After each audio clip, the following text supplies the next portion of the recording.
जी soybean भारतात लावायची परवानगी नाही, जेनेटिकली मॉडिफाईड सोयाबीनची ढेप आयात केली.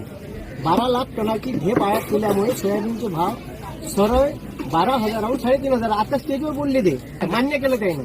तेल 100, पेट्रोल डिझेल 110 वर गेलं. 500 रुपयात नागरत होतो आम्ही. आता 800-1000 रुपये रेट झाला एकेरी दुलन कल्टिवेटरला नागरिकीचा. डीएपीची बॅग 543 रुपयाची होती, ती डायरेक्ट 1200 रुपयावर गेली. मग उत्पादनाचा लागत खर्च वाढला.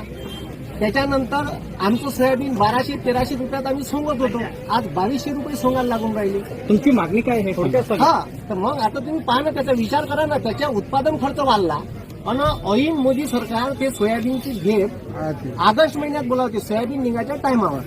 तर सोयाबीनचे रेट त्याच्याचमुळे पडले. यायला शेतकऱ्याला मोठं होऊ द्यायचं नाही आहे, कारण ह्या 500 रुपयाच्या बंफरवर येणार नाही, मटण खाली येणार नाही. हे यायचा मूळ मुद्दा आहे. शेतकऱ्याला काही मोठं पिकं करायचं नाही, हे सारे ढोंग आहे.